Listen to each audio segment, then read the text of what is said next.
I'm going to set up a calculation in BEAST to work out the most recent common ancestor for the H5N8 2016-2017 outbreak of avian influenza. The reason for doing this is so that we can pinpoint exactly where the virus originated, because H5N8 had not been seen before, and also this was a very different outbreak spread by migratory birds, so it would be nice to find out where the migration originated and in which year and what timescale it originated, so that we can look at how future avian influenza outbreaks might progress. Look at the timescales that they, from the initial creation of the potential dangerous strain to it actually spreading into a widespread outbreak. Now, I had the original data, I aligned the data, and then I did some edits to the data using Mega. The reason to do this was to remove material before the start codon, and also to remove some sequences I'd accidentally included in that range of years that came from American strains, which are not related to the pathogenic strains that I'm interested in. They have a completely separate origin and are geographically distinct, and I don't want to consider those. So now I've got a FASTA file, which I can show a FASTA file with Notepad to show that it exists. So here's the FASTA file of those particular sequences. As you can see, the header information has the code of that comes out of GISAID, then it has the date of collection in the format year, then month, then day. It has which influenza type you're in, so they're all A's. H5N8, it says A again, then it says what its host was, where it was located, and this is the strain name. Important things to look at is it's got this vertical line separating each of the different sections, and this is the clade nomenclature. So they'll all be from a limited number of clades. They're 2.3.4.4b and 2.3.4.4c. So what we're looking at is the most recent common ancestor between those two clades. When did it occur? Okay, so how do we set it up? So if I go into BEAST, BEAST comes as multiple Java executable programs, and the first one that you need to use is Beauti, which allows you to prepare the setup for running BEAST. So when it opens up, you've got a window here that says there's no partitions yet, because you open up in the partitions tab. So the first thing I want to do is an import an alignment. So I import an alignment, and the one that I want is the edited.fas. So that's fine. I click on that. It is a nucleotide alignment, so I press OK. And I've now got that particular partition. I could load multiple partitions, so I could load different segments because it's a segmented virus, or I could download different files which are in different geographic locations, but this is a complete set of data in one file. Now, the key thing of using BEAST as a method for calculating most recent common ancestor is it can use the dates on the sequence collection to improve for figuring out the ancestry. So a usual phylogenetic software will use all of the sequences and their differences in amino acids or in nucleotides to calculate how far they've diverged from one another and what the potential ancestors are, assuming that they're all collected at a single date and that they're all leaves at the end of the tree.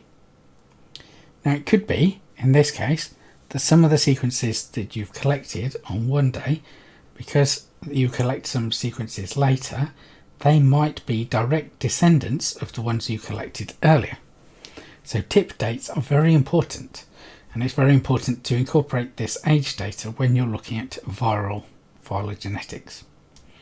So I'm going to use tip dates. Now once I use tip dates, this also affects which models I can use. Now I've selected tip dates and they're none that have been read in automatically.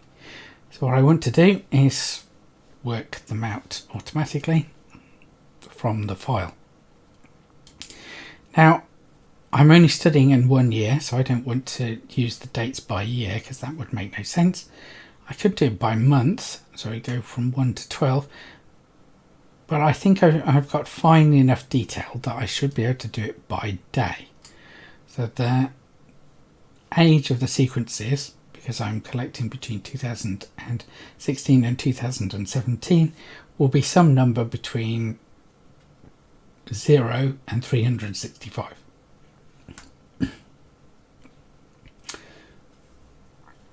Potentially it could be across 2 entire years, so it would be 730, but we'll see what it comes out as. Now I want to auto configure to read them from the file. Now the split character for the file is the vertical line, and the second group, so the one that's after that after the first vertical line, contains the date information, which you can see here. So vertical line, then there's the date, then another vertical line, then there's the type. So hopefully that will be able to figure it out automatically from these headings. So I press OK.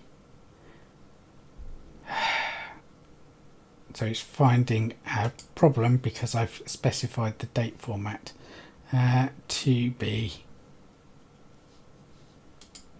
the wrong way around.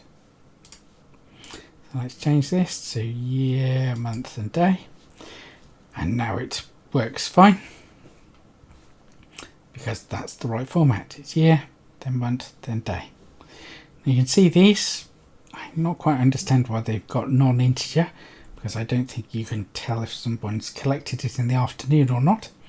But what would be interesting is to click on the age and height just to check that it's done it correctly, to see where the 0 is.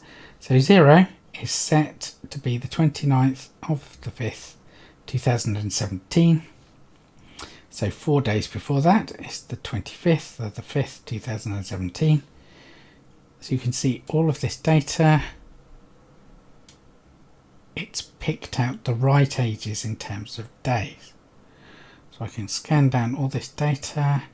Once you get above an age of about 148 days, it gets a bit confused.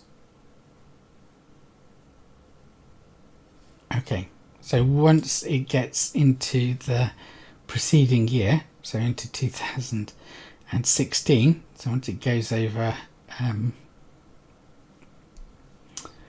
a year boundary, you get this creeping digital error because there are technically not 365 days in the year. They're a little bit different to that. So then you see those differences in ages. Okay. So I've got my tips. That's important. Next thing I want to look at is the site model. Now we usually pick a gamma site model to take into account the differences between the codons. It's got a question here. There's a tip. So we should look at this. So site model gamma category. Gamma category determines the number of categories used when the gamma site heterogeneity is done. As you know that the third codon position evolves faster than the first and second, and particularly the first is pretty difficult to evolve. So if you set it to 1 or lower, then you've got no gamma heterogeneity. A general use number of categories is 4 when gamma rate heterogeneity is desired. So we'll set it to 4. That's perfectly sensible. 4. The shape is the shape of the gamma distribution, the shape parameter. Now, what does it suggest on this?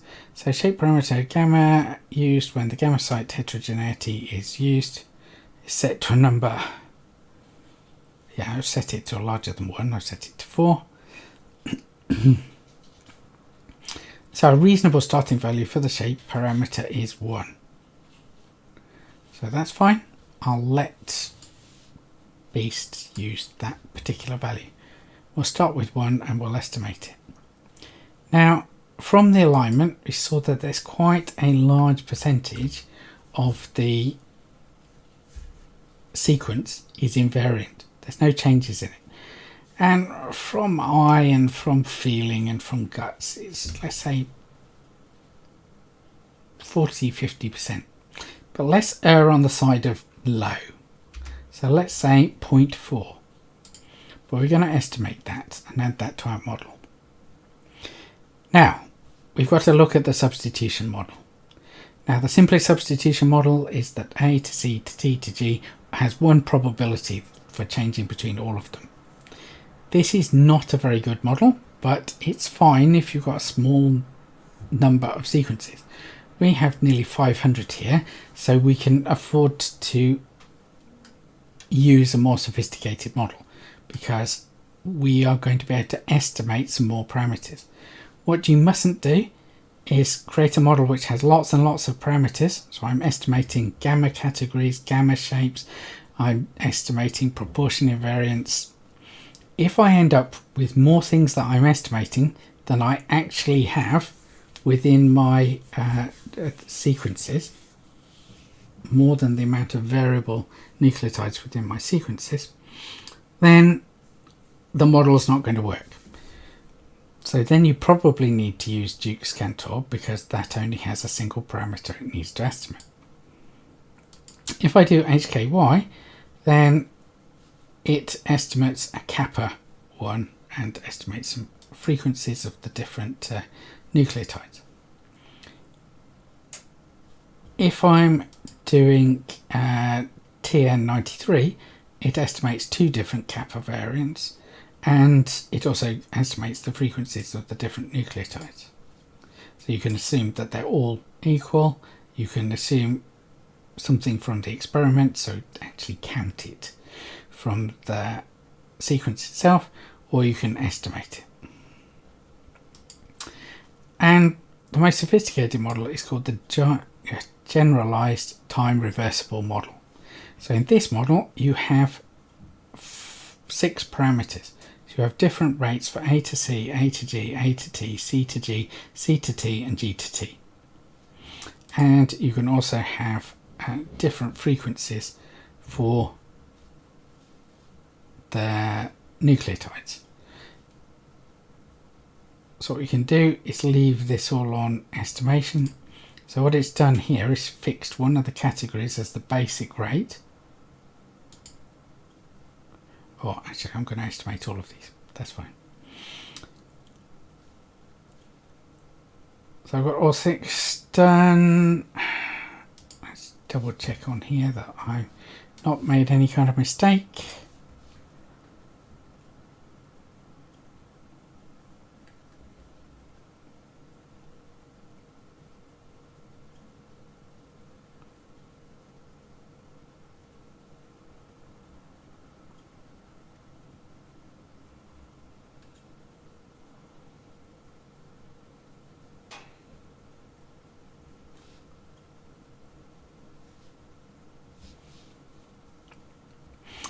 So I think I'm fine with doing those estimates and estimating the frequencies for the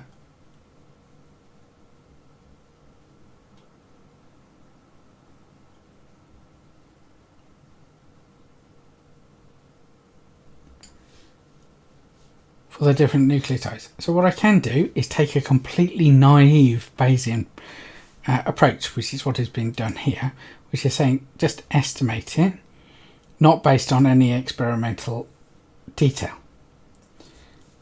So that will assume that there's going to be a certain amount of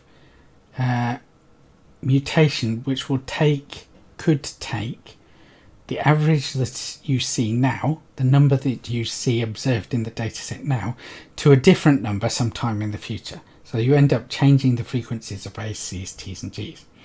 Now because we're doing it over a small time period where the frequencies of A, C, T and G are not likely to change, the distributions of them are not likely to change massively. So if it was 25% of each of them, it's not going to vary very much from 25% of each of them over just a year. It's not going to change so that one of them's 30, another one's 20 and the other two remain 25. You're not going to see such big changes. So empirical is fine. It's not philosophically sticking with the true Bayesian view where you allow the data just to speak for itself. You're making some assumptions, but in this case it's going to lead to a more effective model. So you've put some more information in that you can depend on. So once you're happy with your site model, you can go on to the next stage of this, which is the clock model. So you can assume either a strict clock, or you can have a randomized local clock, or an optimized relaxed clock. Now we're doing evolution over a small time period, so it's unlikely that different branches of the evolutionary tree are going to be evolving at different rates because they've encountered niches, or they have a different lifestyle, or they have a different propensity for infection.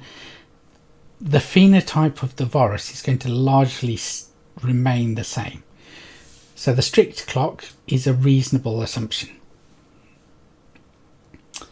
For the mean clock rate,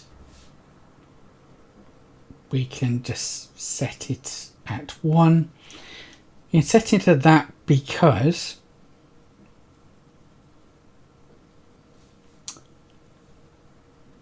the population, there's a relationship between population and clock rate.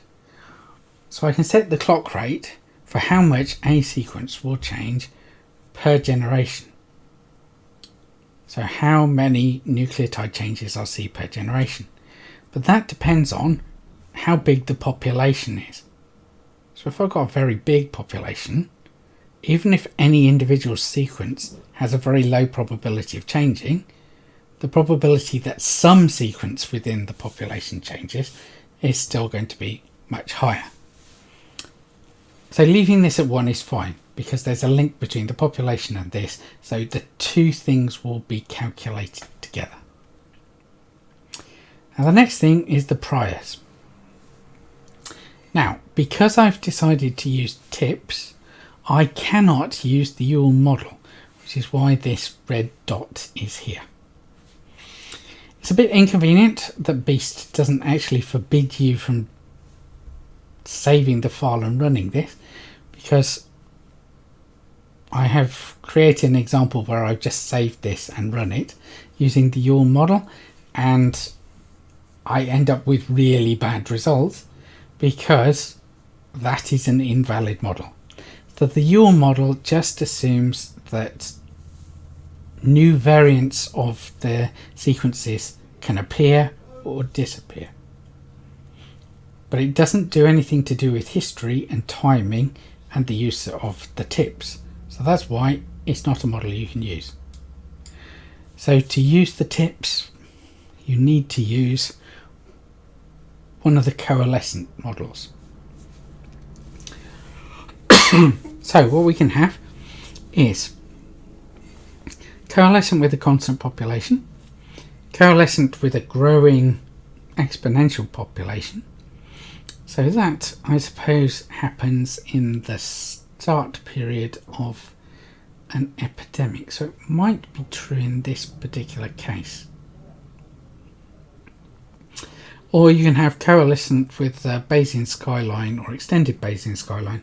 So those are used when you've got a complicated population structure.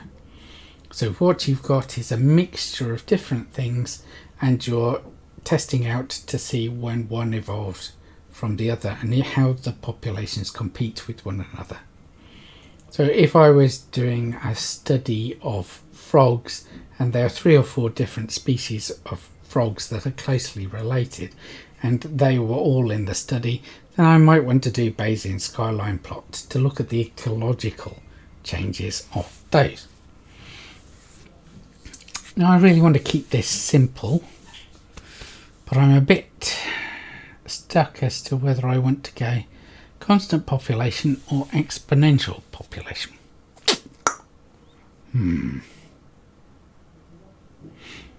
So I think in the time where the data is being collected, it's going to be close to a constant population because it's going to have achieved saturation. But if I was collecting the data from the initial data points where you were just getting a very few sporadic cases, like in the early days of COVID, before there was a widespread pandemic, then I would probably want to do exponential. But because this data was collected once the H5N8 epidemic was in full swing, that's why we noticed there was a problem and why we decided to collect the data, I think it makes sense to use the constant population. Now, these are all of the mathematical things that you can use to set the guesses. So remember I said initial one of 1, and this is telling you the shape of the distribution. So it's a gamma distribution, which is going to be between 0 and 10, but it takes an initial value of 1, and that's what all these gammas are. This is a uniform distribution, so the percentage of invariant nucleotides is between 0 and 100%, and I'm going to set it to start with at 40%. And it's equally likely that anywhere between 0 and 100% are invariant. So it's a uniform distribution, it's just a block. Your population size has got an inverse 1 over x shape to it. The gamma's an exponential, and there's another uniform. That's mathematical things, and in general you don't want to think about it. The last thing that you need to set up is the chain length. So this is how many simulations it will do. So what you're doing is creating thousands and thousands, well in this case millions of models, and each of the different models is going to have a different setting on each of the parameters that set up the model. So it's going to have a different rate for each of the mutation things, it's going to have a different rate for the clock, it's going to have different properties for each of those things you've told it to estimate, to calculate. Now sometimes, because of the way that it moves between its different versions, the simulations can get stuck and end up not testing out all of the possibilities that exist. So sometimes you can end up needing to use an awful lot of simulations just to make sure that you get enough coverage. Now, because I've run this calculation before, and I've run this calculation before and it didn't work with exactly that number, but when I did it with 10 times more, I definitely got the answer, and in fact I wasted computer time in doing it. I'm going to make it 5 times as long. Now, because I've made that 5 times as long, it's a good idea to only record the output as fifth as often as you were going to do before. Screen log is fine, you can leave it as it was before, and it's wise to only do the trees at the same period, 5 times the period it was before. So that means every 5,000 steps it will save a tree. If I did it every 1000 steps, this would create 50,000. If I do every 5,000 steps, it's creating only 10,000. That's fine. That all looks good. All looks fine. So and then you can save this. So I'm going to save this for. So I'm going to say which date I did it. So it's always good practice to put in your dates in this format, because it's that international standard: year, month, day. So there's no argument about American and UK systems. So it's that time. It's most recent common ancestor, and it's H5N8, and this is for the HA, the hemagglutinin subsection, segment. Sorry. Save. When I close this, it says, do I want to save the BEAST specification file? I'll say yes, and I'll just save it to the same thing as before, and it'll just overwrite it, just to make sure that it's definitely worked. So now I have my BEAST specification file, so I can run BEAST. So I can run BEAST by opening BEAST. It says, what is my input file? So I click on it, go to downloads, go into bioinformatics session, which is where it is, and then click on that file that I just created and open it. It creates a random number seed here, which is the random number generator that's used to start the simulation. You can change any of the digits to that if you wish to. That's fine. It tells you also about a program called Beagle, which you should install when you install BEAST to make it run faster. So Beagle will use resources like your GPUs if you happen to have graphics cards which has GPUs on it, and it'll also use multiple cores in your processor. And then you can actually run it. So you just click on the run. So it initializes, it tells you the name of each of the sequences, and then the good thing, if it's all working properly, is it starts showing you the posterior likelihood and prior for each of the samples, and then it tells you how long it's taking to calculate each million samples.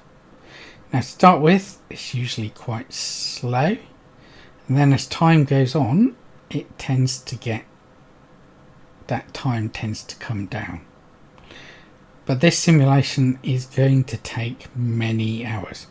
So I'm going to stop the video there, because you don't want to watch many hours of this screen going on and on and on.